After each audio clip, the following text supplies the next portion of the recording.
Look, chat, you in a dungeon with your boy K the fucking X. All I ask you to do is bang, bang, feed me 50K. 50K subs, all you gotta do is feed me. All you gotta do is subscribe to the channel. We here, we vibing out, we popping out, we keeping it all the way authentic all day. Just feed me. You feel me? Feed me 50K. That's all I need. You in a dungeon with your boy K the fucking X. Look, you in the. Let's get it.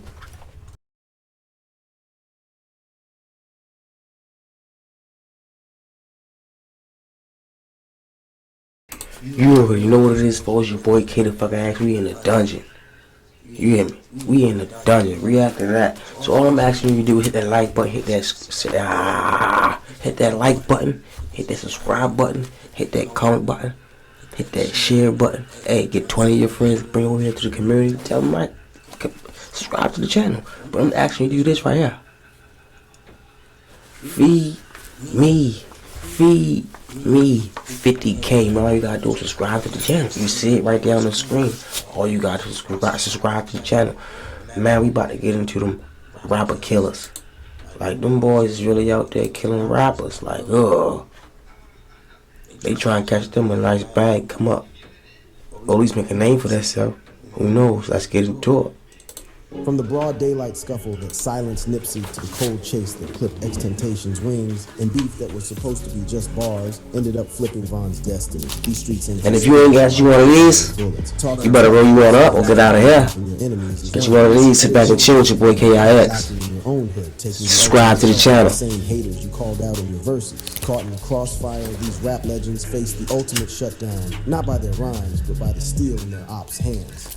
Eric Holder, a man whose life was deeply rooted in the Crenshaw community, found himself entwined in a narrative of violence and betrayal. As a member of the Rolling 60s set of the Crips gang, Holder's path. He probably over that jail getting beat. A fellow gang member who had risen to prominence not just as a rapper, but as a pillar of. Rest in peace, Nipsey, man. That was crazy. The album Victory Lap brought him acclaim. Holder struggled to find his footing in the music industry, performing under the alias Flyman. The relationship between the two men, once underpinned by mutual gang affiliation, was tested by the harsh realities of street credibility and respect. On the afternoon of March 31st, 2019, Holder encountered Hustle outside the Marathon clothing store. Their conversation, initially casual, took a grave turn when Hustle mentioned paperwork, street slang for documents suggesting someone had cooperated with law enforcement. In the gang-dominated hierarchy, where such an accusation could be a death sentence, this was a severe charge, one that Holder perceived as a direct attack on his reputation. After their exchange, Holder left, leaving Hustle and others in the parking lot, unaware of the tragedy that was about to unfold. Minutes after their exchange, Holder returned to the scene, not with a desire to reconcile, but armed with 2 handguns. He opened fire, striking Hustle and 2 other men in a brazen daylight assault that was captured on video. The community's pillar of progress, Nipsey Hussle, succumbed to the bullets, his life tragically cut short in the very place he had invested so much of himself. The woman who was with Holder on that day, caregiver and driver who had been granted immunity for her testimony, provided a chilling account of the events. She and Holder had met in February, and on that day, they had pulled up to a burger joint near the Marathon clothing store. She spotted Hustle and, excited, approached for a selfie, overhearing Holder confront Hustle with the question, "Cause have you ever snitched?" After uploading her selfie with Hustle to Facebook, she returns to the car. Holder, having picked up his fries, joined her, and as they drove around the block, he began loading a gun. She protested against any violent intentions, prompting Holder to put the gun away. They stopped for Holder to eat, but shortly after, he exited the car, leaving her waiting. Moments later, she heard 2 gunshots and saw people running from the area. Holder returned to the car, visibly angry, and demanded she drive away, threatening her with violence if she did not comply. That's crazy. Off at his cousin's house later. Holder's attempts to stay with her that night and his request for help in securing a motel room the next day. But you better let me stay with you. Him to the shooter. Confronting him at the motel, she received no answer. Allegedly, I don't know. Increased breathing. Her realization of the gravity of the situation came when she saw her car and license plate on the news.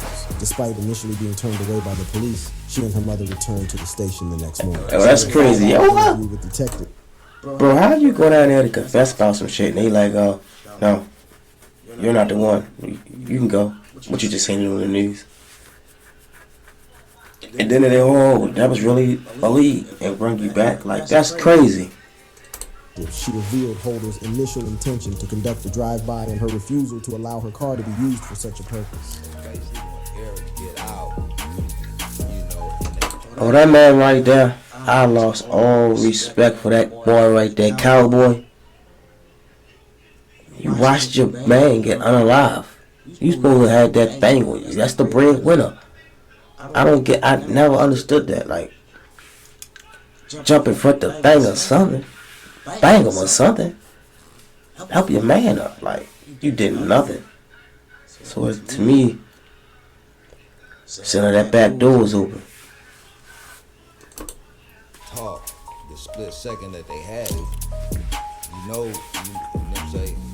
You know, some shit floating around, you know, take care of it, like on a homie tip, like. Testimonies from others, including Herman Douglas, who worked for Hustle, and Kerry Latham, who was wounded in the shooting, painted a picture of the day's tragic events.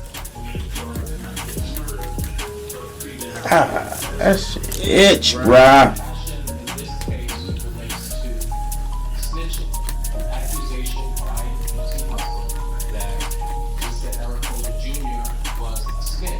Douglas recounted Ooh, that's a big word right there. While Do your heard with that word. Don't do that. Don't do that. That'll get you hurt. The ominous words from the shooter, "You're through."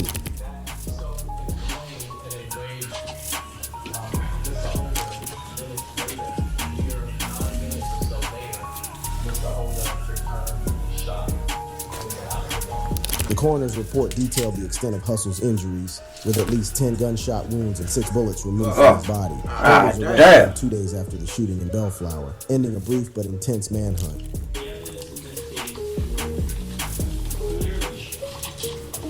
Crazy, man.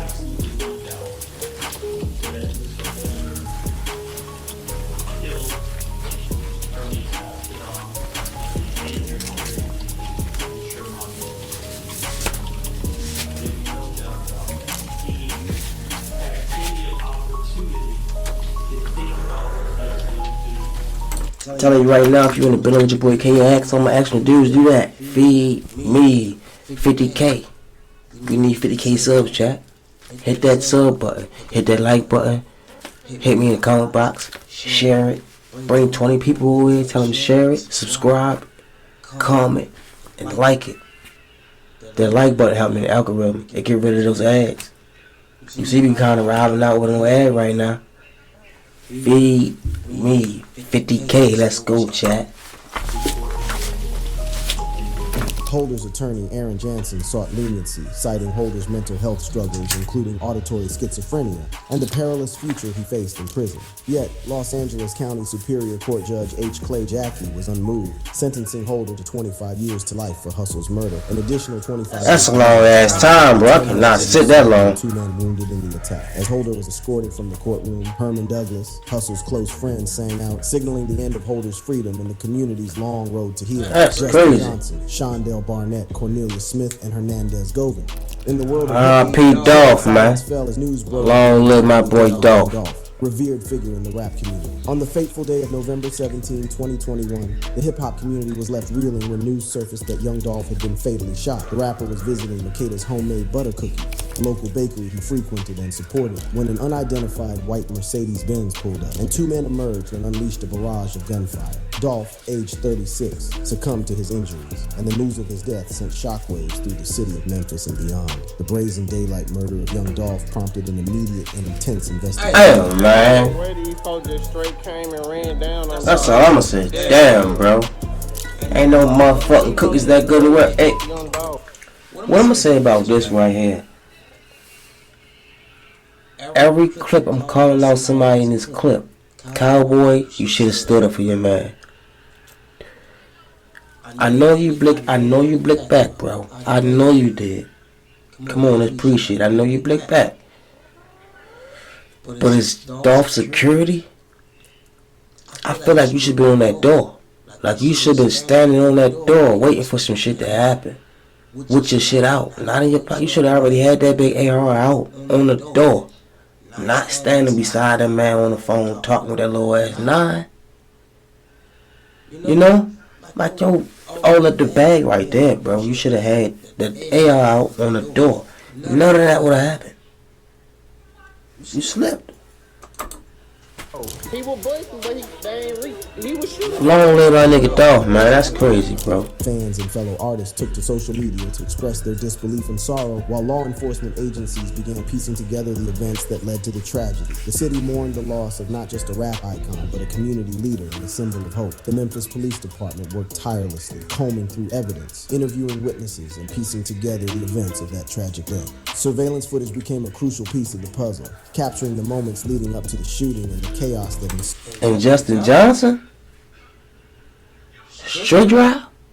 Straight what? What he dropping? He was scared to shit to get out the car. The other nigga was all eated up, but he was the one that popped out that big ass joint. That's what I'm saying. Bro, you should have been on the door, man. You already knew you had niggas on your trail in the city. On the door. Or like this, dog should have stayed in the car. You the one that got the cookies. Come on, bro. The CCTV footage led the police to one of the shooters, Justin Johnson. Rest in peace, my dude Dolph, man. Identified as a suspect in connection with young Dolph's murder. Johnson became the focal point of a nationwide search. With a warrant out for his arrest, the quest to apprehend him intensified, drawing the attention of federal agencies and the public alike. Johnson was not an unknown entity in Memphis. He was a local rapper with a following, and now he was wanted for first-degree murder. The warrant for Johnson's arrest painted a picture of a man with a history entangled with the law. According to Shelby County court records, Johnson had been involved in a shooting at the Billy Hardwick Bowling Alley in 2017 when he was just 18. Despite the gravity of the crime, Johnson had been given a second chance, largely due to his immediate cooperation with authorities. Ooh, so you mean to tell me as a juvie, that man already was singing? And y'all took that man on that drill with y'all? Y'all lost your mind.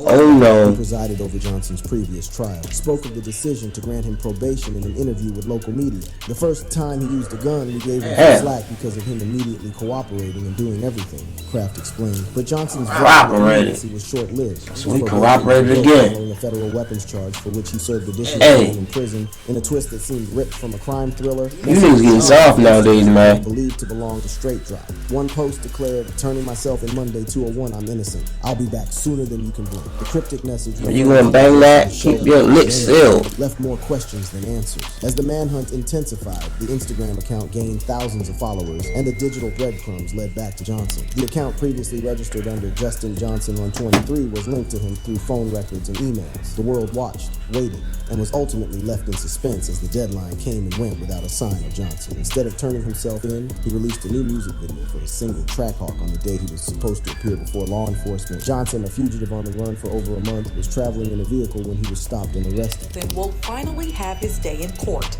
He's one of the men accused of killing Adolph Thornton Jr., also known as Young Dolph. That man retarded, bro. Including first-degree murder, attempted first-degree murder, and theft of property worth $10,000, $60,000. The capture of Johnson, alongside Cornelius Smith, who is also charged with first-degree murder. So do your homework on that. Shorty wanted to run and started robbing niggas. So that gonna tell you he ain't getting no money for that hit. Stop playing, man. I'm telling you, and if I'm doing, you gonna give me that off top. NFL off top. Shondell Barnett, charged with after-the-fact accessory to first-degree murder, marked a significant moment in the case. Justin Johnson and Cornelius It's an NFL, man, off top, man. roles in the events that led to Young Dolph's untimely demise. You give me my bread off top. I ain't. 27-year-old was arrested and charged as an accessory after the fact. The trio was set to face the consequences of their alleged involvement in a crime that had stolen a philanthropic soul from the world. Barnett's arrest in January 2022 in Indiana was a significant development in the investigation. Found in a car with Justin Johnson, the suspected triggerman in the November 2021 killing of Dolph, Barnett was suspected of assisting Johnson in evading arrest. This alleged aid to a fugitive placed Barnett squarely in the crosshairs of law enforcement, leading to his charge as an accessory. Barnett's role in the aftermath of the murder was under scrutiny, and he was held in Clay County, Indiana, awaiting extradition to Memphis. The expectation was that justice would take its course, that Barnett would be delivered to Tennessee to answer for his part in the events that unfolded on that tragic November day. The unraveling of this conspiracy didn't stop with Barnett. Cornelius Smith, another suspect, is believed to be one of the shooters. The plot thickened with the arrest of Hernandez Govan, charged with ordering the hit on Dolph. Hernandez Govan. Govan's arrest marked a significant turn in the investigation, as he was not just another suspect, but was believed to be the mastermind mastermind that ordered the hit that killed Young Dolph, Shelby County District Attorney General Steve Mulroy confirmed to the commercial appeal that Govan was suspected of putting a hit on Thornton before his death. Revelation that added a layer of complexity to the case. Timothy Leaks.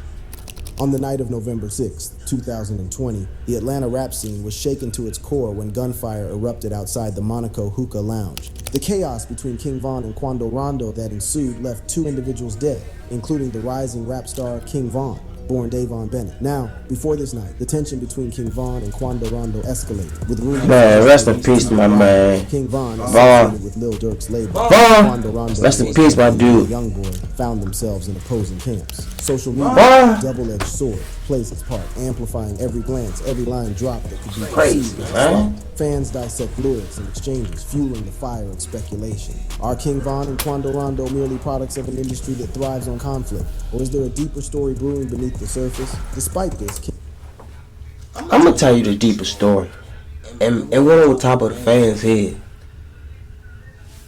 Before Rondo was signed, you already know he from Savannah, Georgia. But before he was signed, he was out there kicking it with Dirt, Lil Reese, Vaughn, and them. You feel me? That's before he was signed. He was making songs. You know, Dirt was hopping on his shit. Dirt was giving that man features on the songs for real. You know, for no cost. It was like 2 or 3 of them, I think. So it's like, you're not signing to nobody. I'm giving you features and I'm not charging no money for it, right? And then you go sign to this nigga. That's how they get into it, but yo. That's why yo got thrown into the beefy like that, right? And they gonna go sign with yo after we show them all this love. That's why they don't like Rondo. Peep game. King Von dismissed the idea of rap beef, stating, "Ain't no rap beef and ain't no real beef unless somebody got shot or something." Echoed a similar sentiment in an interview with Angela Yee, claiming he had never. But it ain't no unless a nigga get hit. Aware of his identity during their fatal. You can say what you want to say, just don't touch me and nobody I love. You feel me? As soon as they do that, I'm gonna get in the back seat. I'm gonna go to sleep. You feel me? I'm with my day one, my main man. I could do this, like, you feel me? One thing about it, he gonna protect me with anything which anybody should do. The night in question. I mean, your day one, your man, that he should always do that. You should be able to fall asleep around this man, feel real comfortable with anything. Not walk around that because that's some homo shit, but you should be able to fall asleep around this man, leave you around this man, you know what I'm saying? And I blurred 2 things out as 2 different things. I ain't even about to put you up on game, fool. So, you better trust that man. If you can't trust that man, you don't need that man around you. You feel me? Atlanta, with music and merriment. You should be able to trust that man around your girl while you not around. An argument erupted between 2 groups. Put it to you like that. That would escalate into a deadly confrontation. So I'm letting this group come back. Next thing you know, a nigga hit me. You feel me? Boom, bam. Man, like That's crazy right there. Man, I like to unite. I should, if all of them shit have been moving like that though. It's like I had an out-of-body experience. Gunfire rang out, and when the chaos subsided, 2 individuals, including King Von, Lil Tim did what he's supposed to do. That's how I feel. I said it. Leaks emerged as the prime suspect. And they be clipping calling somebody out. For all of them, they should not be moving like that. If y'all know steppers, and you in another city, you're not from that, you should not be moving like that. Lil Tim, my man Leaks, he did what he was supposed to do. Cause I'm goddamn. If I'm with my man, I'm in the car, sleep, I got the car, try to stretch my legs and then walk back to the car, and I get knocked out by a couple of niggas, I'm like, he better get out and do something. You feel me? So, all that, I mean, look at Vaughn, my dude. I go, man, all day long, that's my dude. Look, he did what he's supposed to have done, and that is what it is. Can't be mad about it. Suspect in the murder. His name splashed across headlines as the man accused of pulling the trigger that ended King Von's life. The connection between Leaks and the rap industry was further complicated by his affiliation with Quando Rondo. Now, am I picking a side? Vaughn? No, I'm not picking a side. That's not what I do. You feel me? I feel like it was senseless. I feel like in the beginning, Rondo should have signed with Turkey in him. You feel me? It would have been none of this. I feel like they could have handled this whole situation differently. It would have been none of this. But it ended up like this because the way that man lived. My dude, long live my nigga Vaughn. Rondo. Damn, bro. Waves in the music scene. This association led to rampant speculation about the motive behind the shooting, with rumors of a deeper feud between King Von and Quando Rondo's circle. The speculation was fueled by social media detectives who pointed out that Leaks, also known as Lil Tim, had been seen wearing the same outfit during the shooting incident as he had earlier in the day while on set with Quando Rondo for a music video. As the details of the night's events began to surface, the Atlanta Police Department and the Georgia Bureau of Investigation took swift action. Within hours, Leaks was charged with murder. The Atlanta Police Department confirmed that Leaks was in custody. So that said, Lil Tim had the same clothes he had on in the video shoot. Now if that video shoot was posted, and they already knew what them niggas was wearing, that's why I said they was moving. They shouldn't be moving like that out there. Like they was already gunning for them niggas. They already knew they was on. But I'm gonna tell you this, chat. You still in the building with your boy KidFX. Hit that like button. Hit the subscribe button. Hit me in the comment box. Share it. But you gotta do this thing right here for me. Most of all, feed me. Feed me. 50K subs. We on it, chat. And we get to 50K, we having that party. We turn it up, we turn it out. Feed me. We need 50K. Let's get back into it. Treatment for a gunshot wound, stating that the homicide investigation was closed with his arrest. Yet the question of motive remained unanswered, leaving the public to grapple with the senselessness of the violence. The arrest of Timothy Leaks marked a tragic end to a series of events that had spiraled out of control. A night that began with the promise of reacting to the rapper killers. The narrative of loss and legal ramifications. Do your homework on that. Unexpected twist. Rapper killers that once threatened to imprison Lil Tim for life were dropped and was released on a $100,000 bond. Noah Pines, the attorney representing Lil Tim, confirmed that his client's case was dismissed before it could reach the indictment stage. The reasons for the dismissal were not made public, leaving a void of information that has been filled with rumors, conjecture, and the relentless quest for clarity. Following the dismissal of charges, Lil Tim took to the digital world to proclaim his narrative. He released a music video for his song Left a Stain, a title that seemed to allude to the indelible impact the case had on his life. The video captured a moment of personal victory for Lil Tim, depicting the removal of his house arrest ankle monitor, symbolic shedding of the legal shackles that had bound him. Michael Boatwright, Dedrick Williams, and Trayvon Newsom. On the morning of June 18, 2018, the city of Deerfield Beach, Florida, was bathed in sunlight. Yaze Onfroy, known to the world as XXXTentacion, began his day with a significant withdrawal of $50,000 from the Bank of America. This sum of money would later become a crucial element in the day's chilling events. After leaving the bank, XXXTentacion made his way to Riva Motorsports, a haven for high-end motorcycles and boats. His passion for bikes was no secret, and his visit to was a routine affair. In this little situation right here, I felt like X was moving a little sloppy.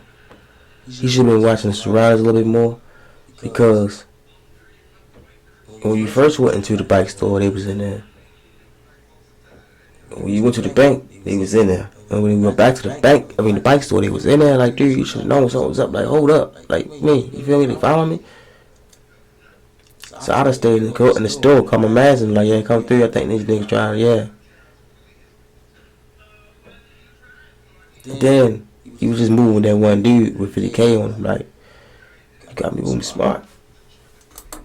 However, a dark-colored Dodge Journey SUV was on his trail carrying Dedrick Williams, Robert Allen, Michael Boatwright, and Trayvon Newsom, who were plotting a nefarious act. The plot to target XXXTentacion had been brewing for months. Williams had previously spotted the rapper at a probation office in January and recognized his car on the day of the murder. The group's plan was set into motion when they saw XXXTentacion's vehicle at Riva Motorsports. Williams and Allen entered. So they already was looking for this dude, and then they saw drivers because they seen him. Just two black masks signaling their malicious intent. The trap was laid, and as XXXTentacion left the crazy black BMW i8, the SUV blocked his exit. Newsom and Boatwright, armed and demanding, confronted him. A struggle ensued, with Onfroy being punched several times and his step-uncle fleeing the scene. Amidst the chaos, Onfroy was heard questioning, "What is this for?" Newsom attempted to snatch Onfroy's chain, but failed. Instead, he grabbed the Louis Vuitton bag filled with cash from the open passenger side and returned.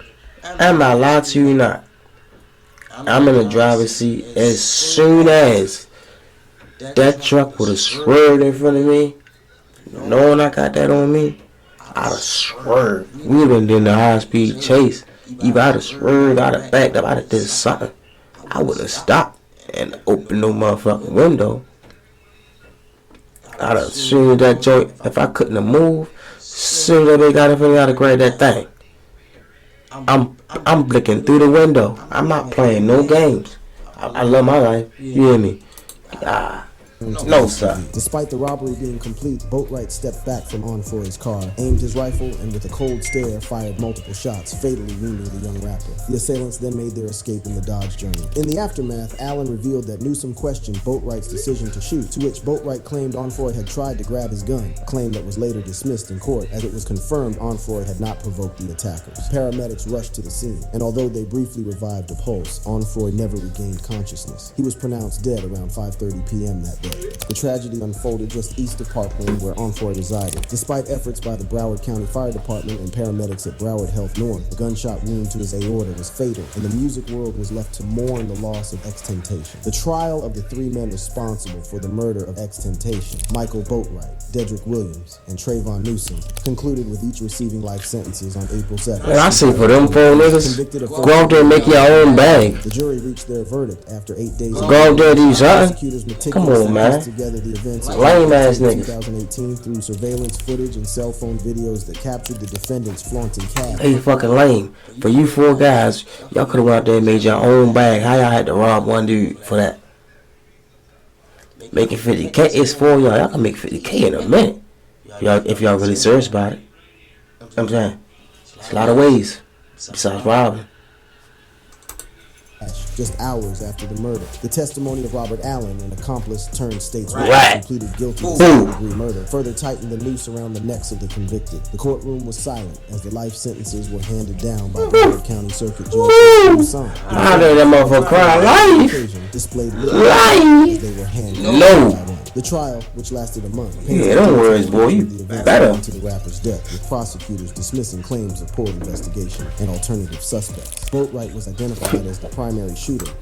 Bro, they just said life. I'd have been sitting there like, why I ain't even get out the car? I was just sitting in the car. Life. I was just sitting in the car. I ain't do that. You gonna give me life? Real shit. No bullshit.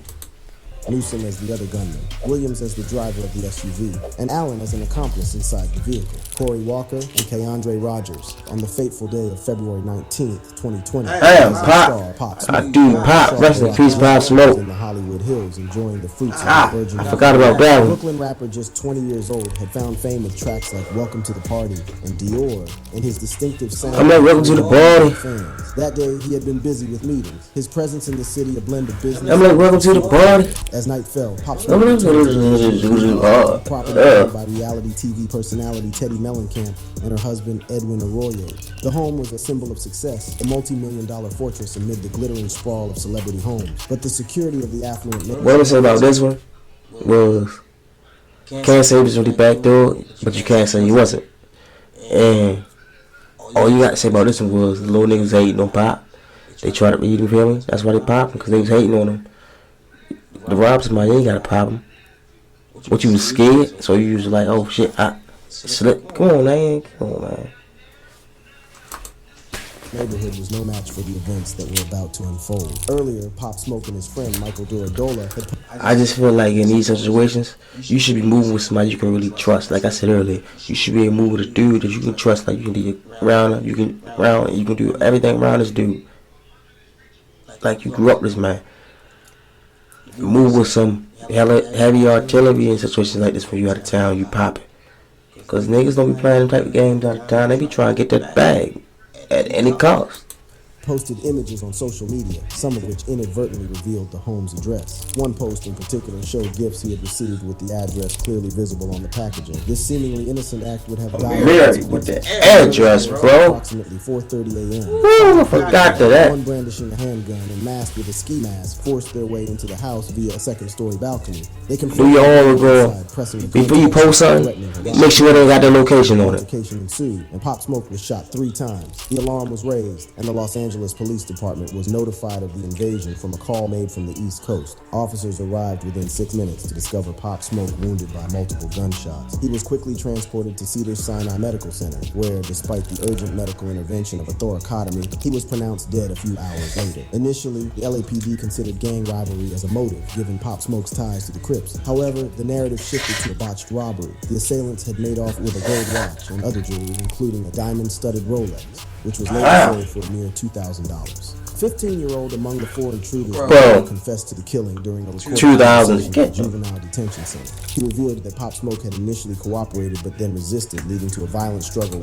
So you threw your life away for 2,000? Come on, was pistol whipped and shot. The day before his murder, Pop Smoke's social media activity had unknowingly set the stage for the tragedy. The posts had displayed Mellencamp's home address, inadvertently signaling the location to potential criminals. Following his death, Pop Smoke's family and fans mourned the loss of the young talent. His body was laid to rest at Greenwood Cemetery after a procession through his hometown of Canarsie, Brooklyn, where his casket was drawn by a horse carriage. Poignant tribute to a life cut tragically short. Months later, on July 9th, arrests were made in connection with Pop Smoke's murder. 3 adults and 2 minors were taken into custody with charges ranging from murder during a robbery and burglary to attempted murder. The minors, due to their age and California law, faced proceedings in juvenile court.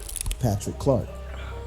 As the sun set on the 31st of October, 2022, the city of Houston was alive. That's why I don't drop no addies. The night was set Do not drop no addies. with the second son of Jazz Prince Jr., marking another year around the sun. The festivities were hosted at 810 Billiards Bowl, a popular entertainment spot within the Green Street commercial development known for its upscale ambiance and exclusive events. The private party drew a select crowd buzzing with local celebrities, music industry insiders, and friends. Among them was a key member of the rap trio. Rest in peace, Tate.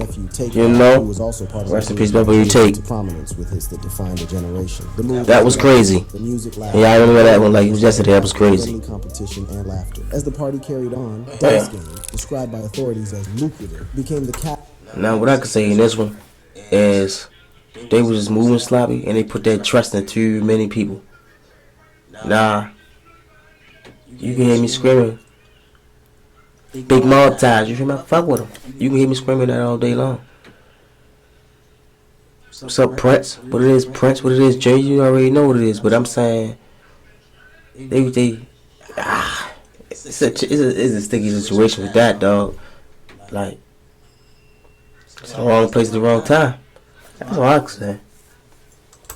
Catalyst for an argument that spilled outside the confines of the bowling alley. Earlier, Quavo had taken to social media, sharing a video of himself and Jazz Prince Jr. driving through Houston, a testament to the celebratory spirit that had defined the evening. Little did they know. It's just sometimes, bro, you can't do too much in another city that you're not from. Like, escalated and shots rang out. You been protected, you already checked in, but you doing too much. You feel me? So you gotta think about that. At the wrong time. The aftermath was chaotic, with more than 30 witnesses scattering into the night, leaving behind a single. And I'm not even gonna lie to you. With all that wild ass shooting Migos bands was throwing, bro,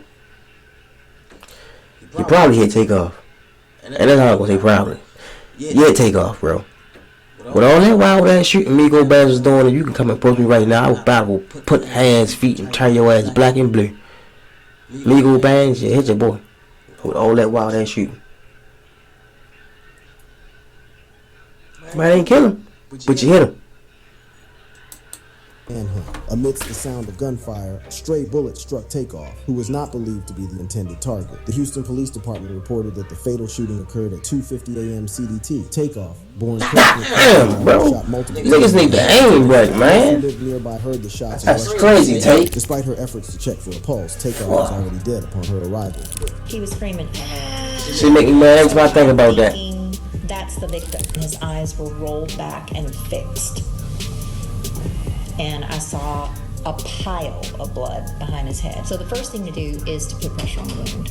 That was too late. The tragedy also left 2 others injured. Joshua Wash Washington, business associate of Quavo, and a 23-year-old woman, both of whom suffered non-life-threatening injuries. The Houston Police Department, led by Chief... So, Shorty lost 2 family members that night. Cause you seen the other little dude look smooth like Quavo. And that was Quavo's nephew. Takeoff was Quavo's nephew, and the other little dude was like his little people's dude. So he like, I only knew that somebody else got hit, you know. I never knew Ah, damn, bro. Migo Bangs, all that wild ass shooting, man. Go to the range. Look, open your eyes while you shooting. Get some fuck. Get closer to your target or something. That's all I can say.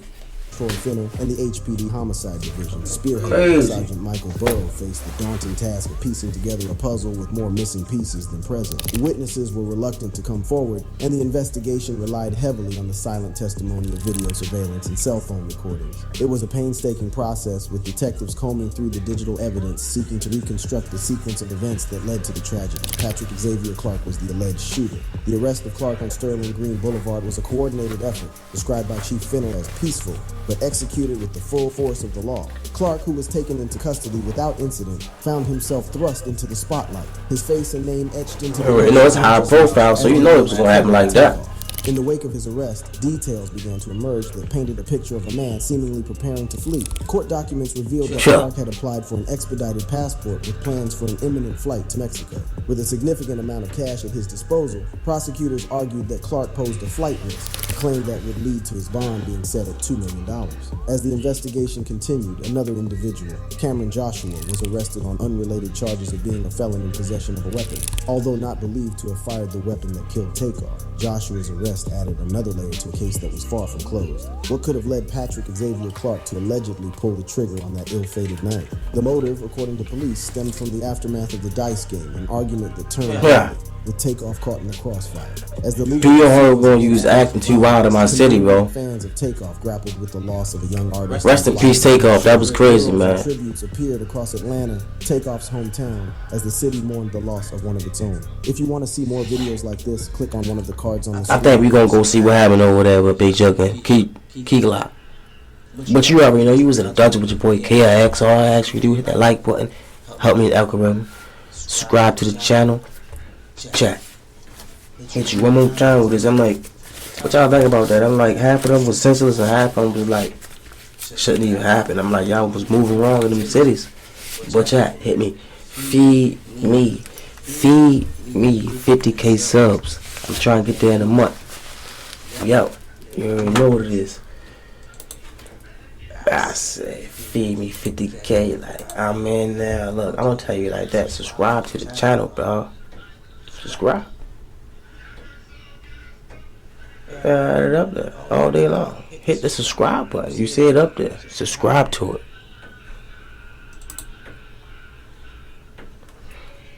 I know that's that shit.